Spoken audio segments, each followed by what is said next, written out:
People in a small island nation are furious over China's corrupt influence, and they're demanding the Prime Minister step down.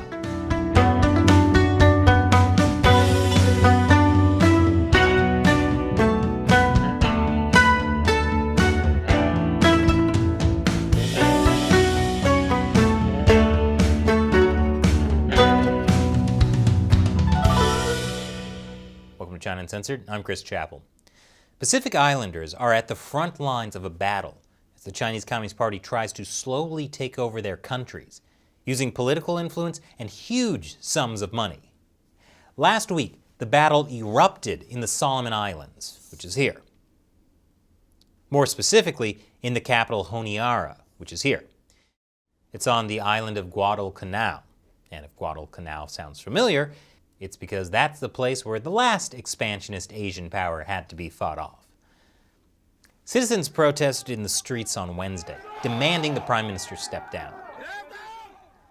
I know that doesn't look like a lot of protesters. There are only about 1,000 people, but keep in mind, the entire country has fewer people than my neighborhood in Queens. On Wednesday and Thursday, some of the protesters began looting in the local Chinatown. Here they are banging on the gates of the Chinese embassy. Now the good news is the Western press are covering it. The bad news is their coverage is way off the mark. In fact, it's dangerously off the mark. Reuters frames it as police had to deploy tear gas to stop protesters from burning and looting. The Guardian makes it seem like protesters burned down the Parliament building, which they did not. The actual article clarifies that protesters merely allegedly set fire to a leaf hut next to Parliament House, where MPs and staffers go to smoke and eat lunch. Oh no, a leaf hut was burned? Where are the MPs going to eat lunch now? At least they can still smoke there. Obviously, I don't condone lighting fires, unless you're lighting one under the Chinese Communist Party's butt. And anyway, one local journalist told ABC Australia it was the police's tear gas that started the fire. But the heart of the issue is that the Solomon Islands government has not been listening to the people. And a huge number of people are really pissed off at the government. In particular, Prime Minister Manasseh Sogavare is deeply unpopular among citizens because of his shady deals with the Chinese regime. In 2019, China made an offer to the Prime Minister. We'll give you a $100 million loan if you break ties with Taiwan and switch allegiances to China, which he did. That decision to shift diplomatic ties to China, known locally as the switch, remains unpopular and is mired in allegations that corrupt influence helped shape the decision. I mean, who could turn down $100 million in the form of a loan, which you might not be able to pay back, leaving you deeply in debt forever to a brutal authoritarian regime? Sounds like a good deal to me. And it's not just that. Since the switch, Chinese companies and workers have poured into the Solomons, spreading cash where needed, buying influence, distorting local economies, and bringing in a more authoritarian approach. Companies from China, as well as Malaysia and the Philippines, have been given control of important natural resources in the Solomon Islands, and they've been logging and mining. And earlier this year, a Chinese state-owned company was given an exclusive contract to build the $53 million stadium for the 2023 Pacific Games. And guess who's been hired for all those construction jobs? This may shock you, but it's not Solomon Islanders. It's Chinese workers. Not only are jobs going to Chinese workers, but Chinese companies are getting top-level access to politicians, whereas locals have very little voice in Parliament. And nowhere is the anger over the CCP's corrupt influence greater than in Malaita province. I'll explain after the break. Welcome back. In the Solomon Islands, there's been a big brouhaha in Malaita province, which is here. This is the premier of Malaita province, Daniel Swaidani. We had him on our show back in July. He's been one of the rare politicians to speak out against the Solomon Islands partnership with the Chinese Communist Party. And based on my conversation with him, he seemed especially clear-eyed about the problems that stem from working with the Communist Party. In 2019, his government issued the Aoqi Communique. It calls for granting no new business licenses to investors connected with the Chinese Communist Party.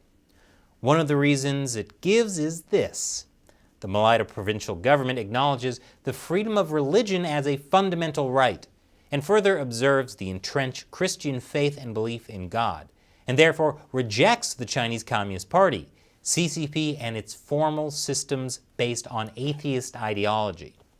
He also specifically rejects the idea of a police state. Ideas like this have made Suidani very popular with his people, but not at all popular with the Solomon Islands Prime Minister and central government. Last month, suspiciously well-funded proxies of the central government tried to oust Suidani with a vote of no confidence. People in Malaita province took to the streets to support him and forced them to withdraw the no-confidence motion. Wow, a politician people actually like so much they march in the streets to support him?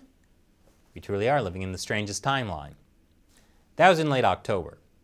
Then in November, perhaps the straw that broke the camel's back, was a reconciliation ceremony in Malaita province that MPs from the central government were supposed to show up to. They did not show up, meaning they showed citizens they had no interest in resolving the problems they had created. There's been long-standing tension between Malaita province, the biggest province in the Solomon Islands, and the capital, and not just because of China. But the China issue is bigger than just one province, because while people in Malaita are definitely upset over the switch and various China-related business contracts, those concerns are also shared by people across the entire Solomon Islands. So a lot of people have been angry at the Prime Minister and the government for a long time. In fact, as one leader warned just a few weeks ago, it could easily fall into violence, and that is my big concern. Feelings are so high that it could spark. I'm just hoping that wisdom comes in and the leaders see they can't keep flogging a dead horse on this one. Well, the leaders decided to flog the dead horse. And it turned into this.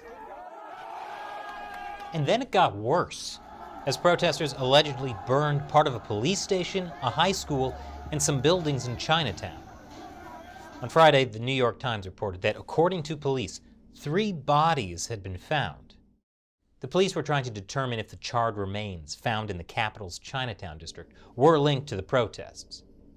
Now keep in mind, Solomon Islanders had offered their central government a peaceful way to reconcile their differences just a week earlier, and the government intentionally ignored it. And now there are protests. Police fired tear gas and rubber bullets. Then the government imposed a curfew. And thanks to Western media coverage that frames the protesters as dangerous and violent, the corrupt government now has the perfect excuse to send in peacekeeping troops to fix the problem they had refused to solve peacefully. Side note, most Western media coverage is eerily similar to Chinese state-run media coverage, which also supports the Solomon Islands government's efforts in stopping violence and chaos. So far, Australia has sent 100 troops, Papua New Guinea sent 50, and Fiji said they'll send 50 tomorrow. And the locals are not happy about it. And it does seem like overkill to stop only around 1,000 protesters, especially when there's no evidence that the 3 people who died were killed by protesters. Now, asking for foreign help is not unprecedented. From 2003 to 2017, the Australians had stationed peacekeeping troops in the Solomon Islands to quell unrest.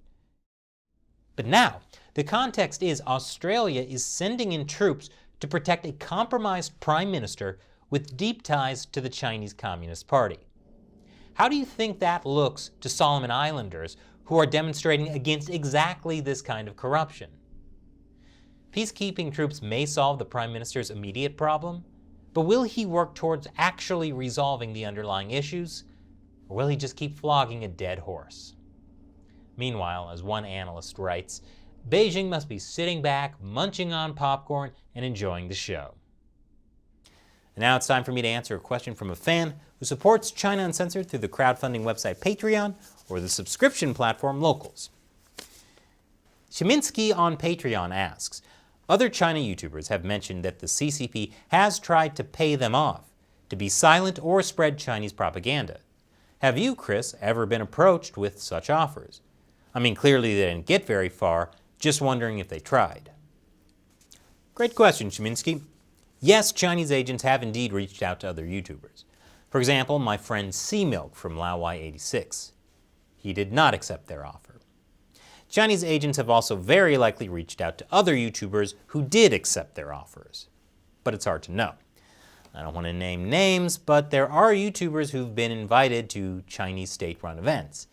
And as the BBC reports, in one of this person's videos, he comments that organizations like state-owned China Radio International will offer to pay for the transport, the flights, and accommodation in exchange for commenting on their trip in state media.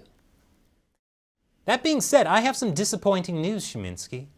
The Chinese Communist Party has never reached out to me. Never. Do they think I'm not good enough to sell out to the Chinese regime? I mean, how come the Communist Party offers the Solomon Islands $100 million, but doesn't even offer me a free trip to Xinjiang? The world is an unfair place. But at least I have you. You and other members of the China Uncensored 50 Cent Army. Those are fans who support our work through Patreon or locals. And it's fans like you who are actually funding the vast majority of our show. So I really appreciate your ongoing support. Thanks for watching. Be like Shiminsky and check us out on Patreon and on locals. The links are below. Once again, I'm Chris Chappell. See you next time.